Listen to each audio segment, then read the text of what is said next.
Muito boa noite, Brasília, 11 de agosto de 2018, Sargento Vidal. Estamos aqui para mais uma entrevista com o Dr. Célio, nosso presidente constituinte do Brasil, para o Brasil com o Brasil, para todo o povo brasileiro. Então, doutor, o brasileiro tem o conhecimento do presidente eleito pelo voto, né? Não é o seu caso, e o seu caso também não é de ilegalidade. Na verdade, é mais legal do que o presidente que está aí ocupando uma cadeira de forma ilegal, tá certo? Então, o povo, isso aqui é novidade para o povo não tem conhecimento e nós temos a obrigação de levar o conhecimento ao povo. Eu quero pedir para o senhor encarecidamente que o senhor realmente tem se inclinado com bastante humildade de levar o recado ao povo brasileiro. Explica para a gente, com riqueza de detalhe, por gentileza, doutor Célio, o que é um presidente constituinte, doutor? Porque o povo precisa saber e ele vai ficar muito agradecido. Por gentileza, doutor, com a palavra. Em primeiro lugar, o meu abraço à minha querida nação brasileira, aos meus amigos e aos meus amigos que me acompanham nessa jornada desde que comecei nela. Presidente constituinte é uma novidade na história do Brasil. Não existia. A nossa Constituição de 88 acabou com a Revolução Armada, a deposição de governo e os golpes de Estado. E criou a reação de soberania pela instituição da intervenção constituinte no processo histórico, em sede de foro de soberania, ou seja, em sede de poder constituinte. A nossa Constituição é a única no mundo que preservou no poder constitucional o poder constituinte que promulgou a Constituição. Preservou o povo nesse grau como equipamento de autodefesa da Constituição e de legítima defesa social, econômica, política, cultural e histórica da nação. Então, quando houve a traição ao regime, esta traição se constatou em 2003, quando o Foro de São Paulo, por Luiz Inácio Lula da Silva, instalaram o golpe de Estado terrorista contra a Constituição, com o projeto de poder do PT de comunizar o Brasil em 22 anos através do roubo do país, massacre da nação e destruição da pátria pelo crime organizado no governo, operado por gangues políticas e gerido por corporações quadrilheiras. Com a Constituição substituída por bandidos escondidos atrás de mandatos inventando leis, para bandidos escondidos atrás da toga, manter o terrorismo acordado como sistema de poder e a corrupção e o roubo partilhado como forma de governo. Isto, hoje, está no Estado paralelo, comunista, terrorista de bandidos, que está invadido no Palácio do Planalto, sob o comando e chefia do meliante Michel Miguel Elias Temer Lulia, bandido, terrorista, apátrida, genocida, ladrão do país, em flagrante delito de esbulho da instituição da Presidência da República e usurpação do respectivo cargo.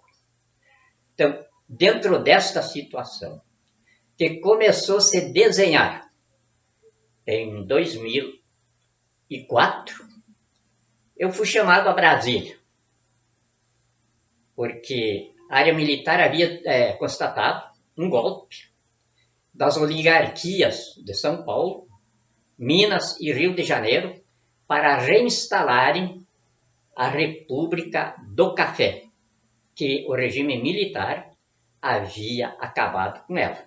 E eles descobriram ou constataram em Lula que havia condições deles recuperarem isso, porque era a República do Café que colocava o presidente, tirava o presidente, enfim, mandava no Brasil. Então, dentro desse contexto fático, que estava registrado no corpo de delito do país, porque quando se tem um processo forense, a gente precisa ter os pressupostos e condições legais e jurídicas.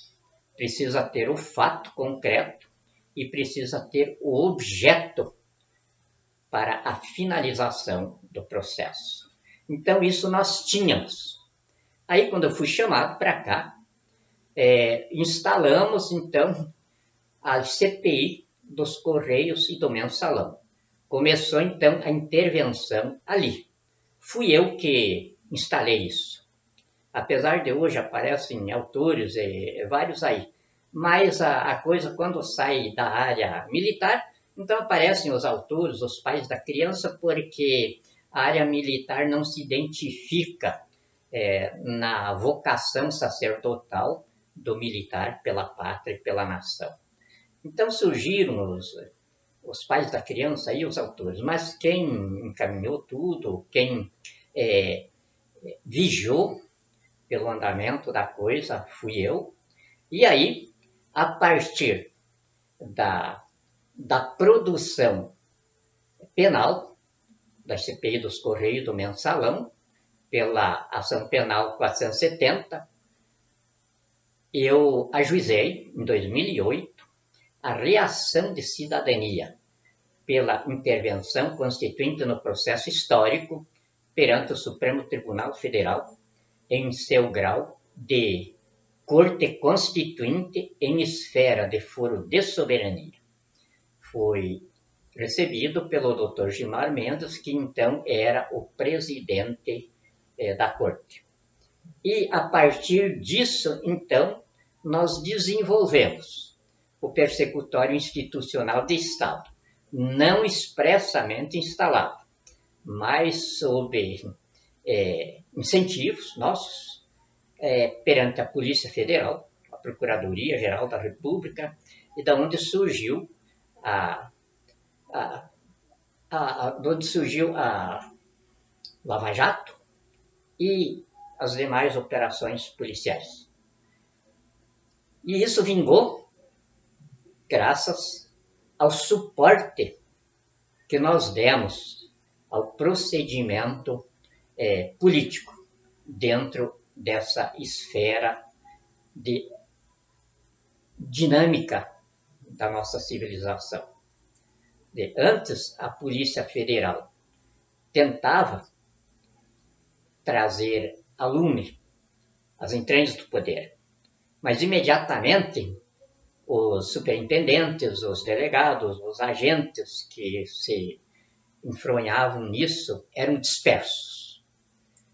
Aí, a partir do nosso comando, no procedimento interventorial, isso foi impossibilitado à bandidagem do poder. Eles ficaram sem foro de perseguição da Polícia Federal. Então, disso aí foi se desenvolvendo o procedimento e no dia 29 de dezembro de 2017, o procedimento interventorial havia concluído as condições de constitucionalidade, legitimidade, institucionalidade e necessidade, que são as bases para uma intervenção constituinte no processo histórico. Então foi encerrado o procedimento com a reunião constituinte do povo, tudo devidamente convocado. Era para ser realizado no Congresso Nacional mas foi nos negado o recinto.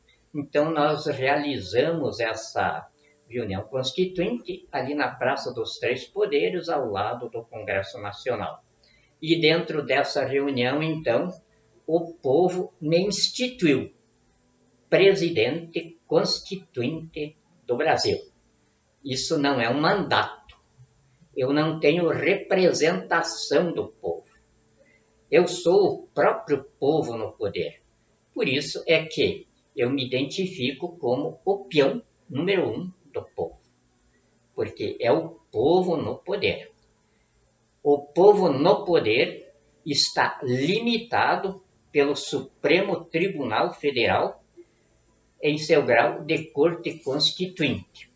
Isto para o povo não se tornar uma ditadura absolutista, mesmo dentro da Constituição. Então, isso tudo foi previsto quando nós escrevíamos a Constituição lá em 1987, 88.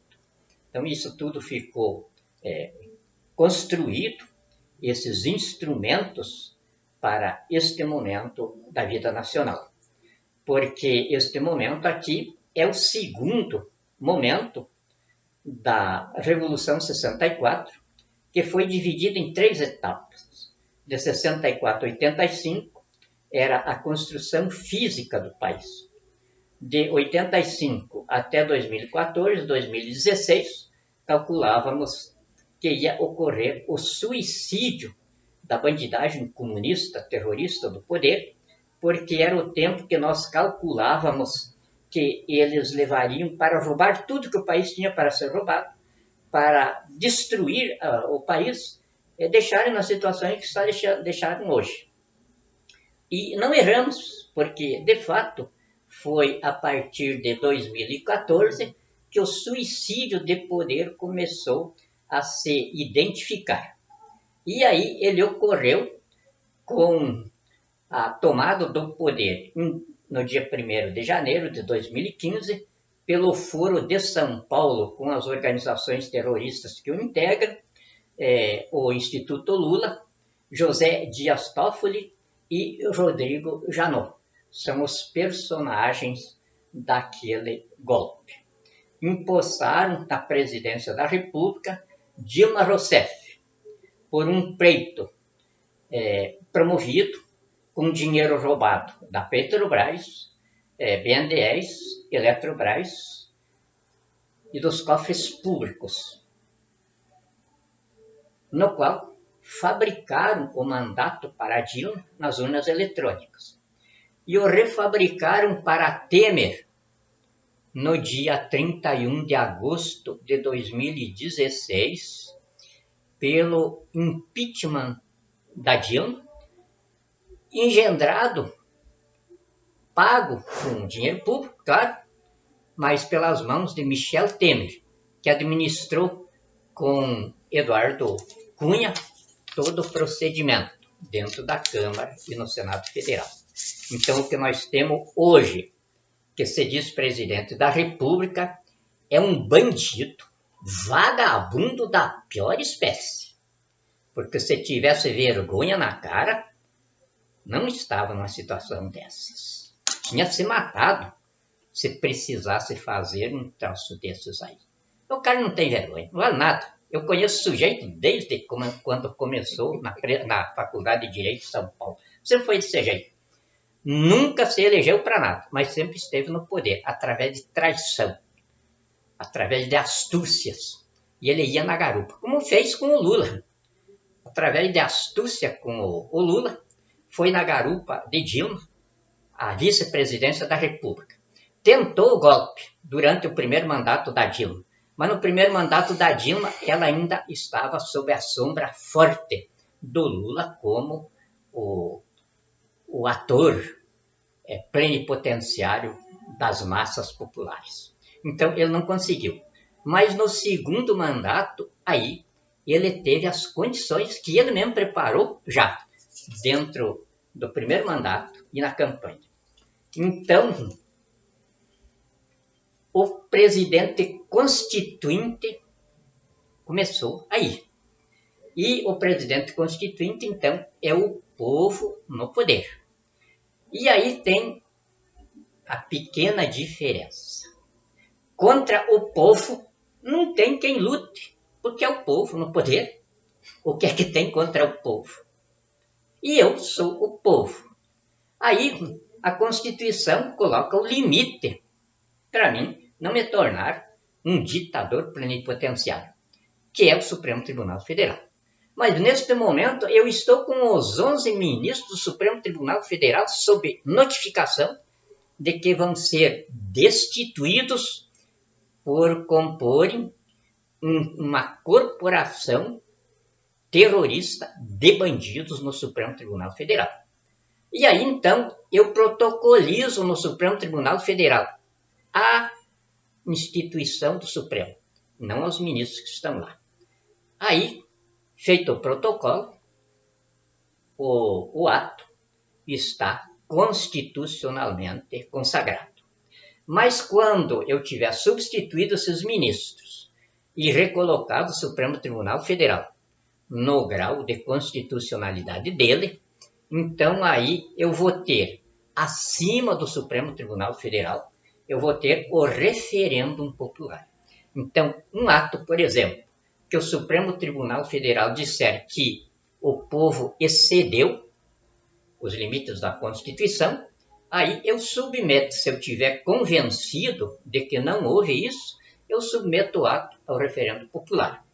Convencido por quê? Eu não conheço nenhum jurista na face da Terra que saiba mais direito e principalmente constitucionalismo do que eu. Então, os ministros do Supremo Tribunal Federal, no máximo, eles sabem tanto quanto eu. Então, eu jamais vou mandar alguma coisa lá para ser corrigido. O que eu mandar ao Supremo Tribunal Federal é para ser feito o que o Supremo fez até hoje, homologar. Perfeito. Muito curioso, doutor. Então, para deixar agora em miúdos, bem de forma bem didática, esses atos do senhor, para que o povo diminua conhecimento e muito respeito a eles, ok? Tenha consciência, todos esses atos do senhor está calçado na Constituição brasileira, correto? Correto. Sim. Porque tudo, 2 minutinhos, doutor. mas tudo mesmo, que não tiver calçado na Constituição é terrorismo. E terrorismo é crime. E crime tem de ser punido. E se pune o crime de terrorismo em corte marcial. Ótimo, doutor. Graças a Deus. Então está aí a explicação que é um presidente constituinte, constituído pelo povo. O povo escolheu e está concedendo esse pleito para o doutor Célio. Afinal de contas, ninguém teve a audácia, o conhecimento que ele teve para poder executar o que ele executou. É um homem de coragem, de bravura, e está aí peitando os homens que não estão governando esse país de forma adequada, certo? E que ele já explicou muito bem aí. Então vamos lá. Agora, um novo assunto, doutor, de muito interesse, provar para o povo que nós estamos preocupados com o povo, tá certo? É do nosso conhecimento, o povo brasileiro está sofrendo, está sendo humilhado, o pai de família, o caminhoneiro, o policial, o professor, o médico, os estudantes, certo? Ninguém está conseguindo ter um sonho nessa nação hoje em dia, doutor. E eu quero fazer um apelo aqui para você, profissional, brasileiro em geral. Muita calma nessa hora, senhores, tá ok? Tenham paz no coração, que Deus dê a força necessária, que vem nos dando. A gente sabe da agonia de vocês, tá bom? E deixa aqui minha palavra, o doutor vai fazer uso da palavra dele também, só para provar que nós temos conhecimento do que está assolando o coração de vocês. Fica aqui um apelo.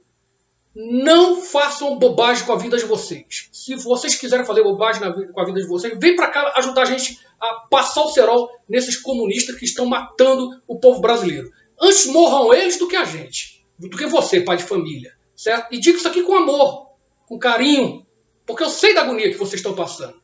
E agora, melhorando ainda o meu semblante para passar a certeza para vocês, o doutor Célio vai falar melhor do que eu, o nosso amor, o amor dele pelo povo brasileiro.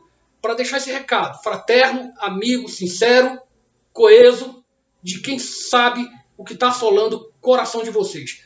Força com Deus, se cola em Jesus, vamos passar essa agonia juntos, tá, ok? Mas eu não aceito, não permito, em nome de Jesus, ninguém venha tentar contra a própria vida. Segura o tranco, afinal de contas vocês são homens, tá certo, senhores? Deus abençoe. Doutor Célio, dá aquela palavra de carinho, de fraternidade, de união, que o povo está precisando ouvir de um líder, tá ok, doutor? Um amor, vindo do trono de Deus, passando pelo teu coração, indo para o coração do povo brasileiro. Por favor, doutor, fala com o povo. Em primeiro lugar, então, isso aí faz necessário o povo saber profundamente quem eu sou. Com 14 anos de idade, isso o meu pai, judeu, sarraceno, que por isso somos chamados os leões de Israel, o judeu sarraceno, o judeu do deserto. É aquele que só acredita em sua força, em sua capacidade perante Deus. E então, nós, os 7 homens, quando completávamos 14 anos, e eu passei também por esse ensinamento, meu pai pegava o revólver dele, um W Schmidt Wesson 38, uma caixa de bala, 50 balas, naquele tempo a bala era muito barata, e pegava aquilo e um mango. Mango é um reio que o gaúcho usa, que tem uma tala larga na ponta assim. Então eu pegava o mango dele, nós ia a cavalo, no fundo da fazenda. E enquanto a gente não tirasse o fundo de 1 litro pelo bico, a gente não saía de lá. E a partir do 20º tiro, se não quebrasse pelo menos o litro, ele já começava a caminhar ao redor da gente assim e a rodear o mango. Aí a gente começava a ter firmeza no braço. E quando acertava, daí, para ele ter certeza de que a gente estava firme no braço, ele fazia dar mais 3 tiros. Dos 3 tiros não podia mais errar nenhum. Então aí estava aprovado, a gente voltava para casa com o título de homem. Homem por quê? Nós éramos capazes de defender a nossa pátria. Porque depois do curso, aí ele sentava na frente da gente, desmontava o revólver e montava de novo, explicando que aquilo ali não era para a gente matar o semelhante, era para a gente, como homem, estar prevenido para a defesa da pátria e para a defesa da nação. Então, era essa a lição. E depois disso, quer dizer, já nesse tempo, eu já tinha terminado todos os cursinhos ali que levavam para a universidade.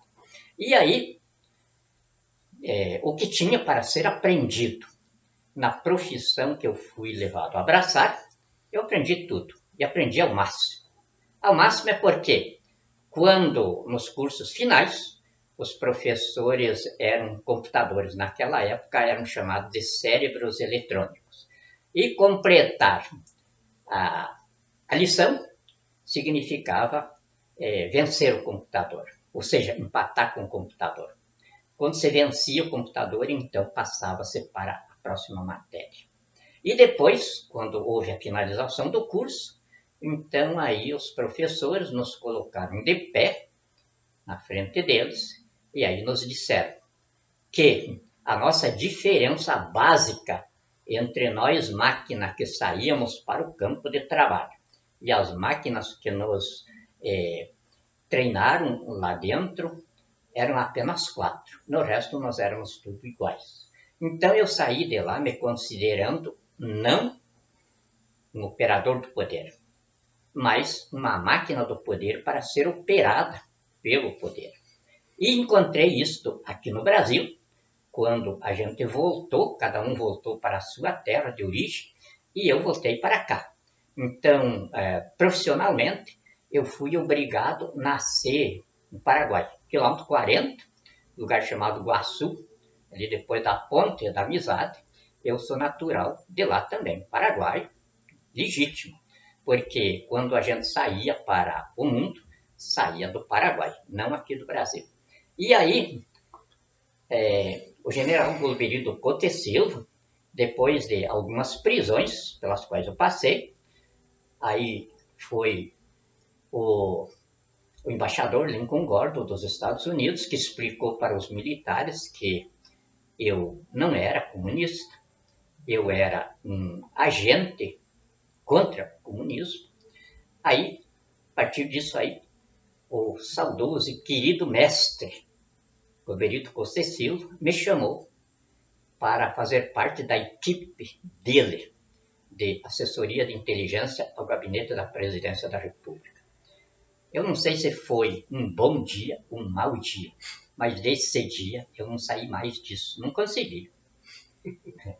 Quando eu pensei que tinha conseguido, até escrevi um livro quando eu achei que estava fora da coisa, que era Então Dobrado sobre os Joelhos Chorei. Eu achei que eu devia essa explicação à minha nação. Cheguei à conclusão que os faraós no Egito chegavam. Não há condição do ser humano morrer absolutamente sem culpa. E eu achava que, naquele meu currículo ali, eu deveria ter algumas culpas, ainda que eu não conseguisse situá-las elas claramente. Então eu escrevi esse livro. Edição esgotada aí pelo mundo. E aí, a partir de 2014, 2004, como eu falei, tive de reassumir de novo a tarefa iniciada em 69. E agora, respondendo o apelo do Sargento Vidal, que é o apelo que me fazem todos os dias, eu recebo em média 4 a 5 telefonemas por dia de pais de família chorando e pedindo, por amor de Deus, que eu assuma de uma vez esse país. E dando a situação deles. Não ter mais como honrar o seu dever de pai. Além dele, desempregado, filhos desempregados. E às vezes esses filhos desempregados são advogados, são engenheiros e de outras profissões. A gente tem de ter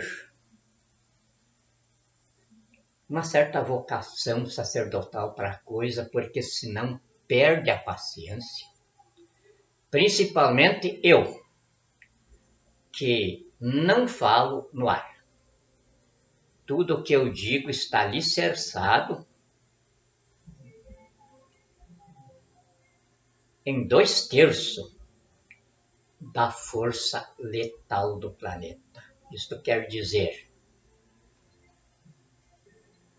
capaz de assassinar a Terra 48 vezes.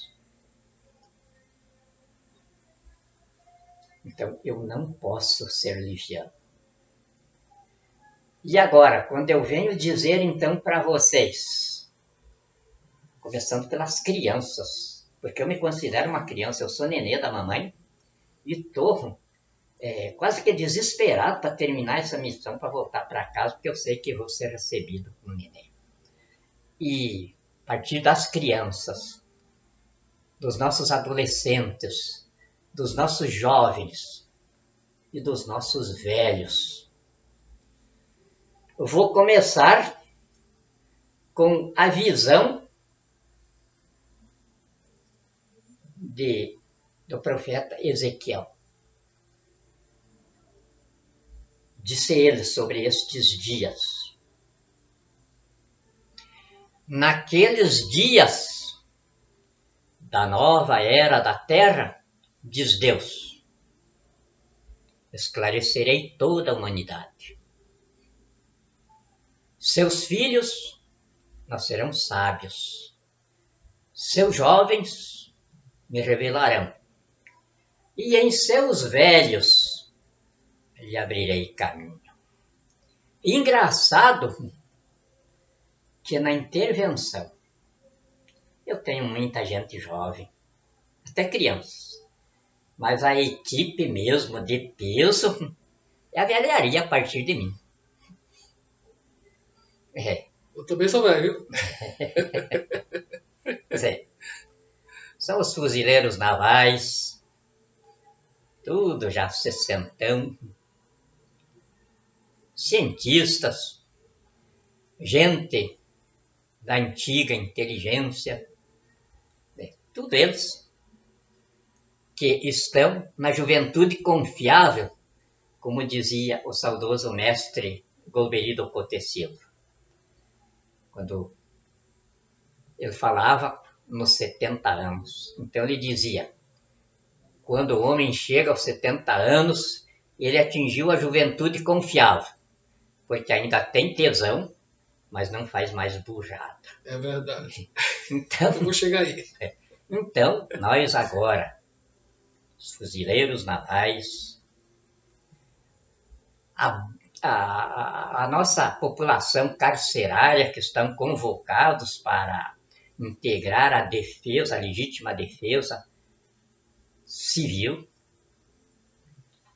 todos são mais ou menos maduros. E então, eu quero dizer, desde os nossos bebês até os nossos velhos, porque eu sou contrário a esse negócio de terceira idade. Isso é uma besteira, isso é ofensivo. O homem tem de bater no peito assim e dizer, eu sou maduro. Se quiserem me chamar de velho, é uma honra, porque isso quer dizer que eu já atingi o pináculo. Sentir a sua maturidade, bebo um gole de vinho, né, doutor? Da maturidade do homem. Agora, vim com essas frescuragens tudo aí, isso é coisa de comunista, de vagabundo. Então, pode me chamar de velho, eu me orgulho muito. Sou imortal por 2 academias de letras e cheio de condecorações por várias outras entidades culturais do Brasil. Tenho meu título de cidadão honorário de Paris e aí afora. Então, minha gente brasileira, nós somos a maior potência econômica do mundo. A mega potência projetada pelos militares a partir de 64.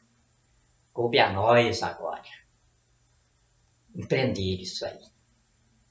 São 243 milhões o patrimônio que nós temos para empreender. Isso significa 11 vezes o PIB do mundo. Nós temos ouro que dá para chapear a terra. Então, baseada nessa riqueza, nós vamos ter o real ouro. Então, era real ouro. Mas agora está decidido que vamos tirar o real. Vai ser ouro mesmo. A moeda do Brasil vai ser ouro. Vamos tirar o real. E como nós vamos ser o lastro de conversão do sistema financeiro internacional, evidente que nós vamos ser o povo mais rico do mundo. E é claro que daí os nossos preços aqui vão ser dentro desse nosso grau de riqueza. Mas eles vão ser altos para os que vêm aqui nos visitar. Para nós aqui não, vão ser os mais baixos do mundo. Era o que acontecia nos Estados Unidos quando o dólar era o lastro de conversão do sistema financeiro internacional. Então, para nós, chegava lá, era uma monstruosidade os preços. Para eles lá, era uma ninharia. Essa situação vai passar a ser nossa aqui. Nós estamos hoje com 43% da população economicamente ativa descoberto de capacidade econômica de sobrevivência. Aí, 5.600.000 pessoas de 18 a 24 anos, quase todos com grau de escolaridade superior, estão desempregados e dentro da população criminosa, fazendo tráfico de drogas, prostituição e negócios internacionais escusos. Isso porque a economia não tem espaço para a expansão demográfica. Então nós vamos corrigir isso e vamos corrigir imediatamente. Então vai sobrar emprego e muito bons empregos para todos os brasileiros. E vamos ter espaço ainda para a mão de obra externa. Porque o Brasil que nós vamos construir é a quarta maior geografia do planeta, que está com a sua infraestrutura totalmente destruída. Então nós temos de reconstruir essa infraestrutura que já existia e dentro dessa reconstrução nós temos de construir esse Brasil mega potência do mundo. Esse é o recado que eu, como presidente constituinte do Brasil, não um político demagogo, enganando o povo, porque eu não preciso disso, eu não tenho mandato e não pretendo ter um. Então é o povo brasileiro que está falando. Não é conversa fiada. Nós estamos empreendendo dentro de poucos dias um patrimônio de 243 trilhões de dólares, sustentado pelo ouro, que vai alicerçar o sistema financeiro internacional. Então, é dentro deste recado que eu peço a todas as pessoas que se encontram em desespero, considerem que o inferno se acabou no Brasil. Agora nós estamos na fase de devolver os demônios para as latrinas do inferno de onde eles despencaram aqui. E isso é tarefa que eu prometo que vamos realizar dentro de poucos dias. Deus vos abençoe e vos guarde. Obrigado. Graças a Deus, doutor Célio, com licença, te cobri aqui com o manto nacional, ok? E dizer para você, povo brasileiro, porque nós precisamos descontrair, o estresse também nos abala, pode ter certeza, tá? Mas temos que demonstrar, afinal de contas, doutor Célio é um homem seguro, Deus tem me dado segurança também, dizer para vocês com carinho, viu, doutor Célio, que o povo brasileiro é você, nosso amigo de fé, nosso irmão, camarada. Doutor Célio está com vocês em qualquer caminhada. O Brasil é do povo guerreiro, o povo parceiro. Certo, doutor? E eu sou fã do Roberto Carlos. Olha aí. Roberto Carlos desde que ele surgiu no mercado. É nacional, viu? Eu era fã da Jovem Guarda. E eu era cabeludo também. Olha só. Na faculdade chamavam nós os cabeludos de feolentos. Mas nós preferia ser feolento a ser barbudo lá e discípulo de Che Guevara. Um momento de descontração aqui, viu, galera? Então fica aí. Um beijo no coração. Nada de desespero, viu, gente? Segura a onda. Não tá fácil pra gente, não tá fácil pra vocês. Mas nosso papel nós estamos fazendo aqui, vamos concluir. Com sabedoria. Eu tenho arma. A minha maior arma é o Salmo 38, valeu? Essa é a minha arma, Salmo 38, tá ok? Espanta qualquer vagabundo. Um beijo no coração, que Deus dê sustentabilidade ao íntimo de cada um. Dá um tchau aí, doutor. Valeu, Deus seja louvado. Um abraço.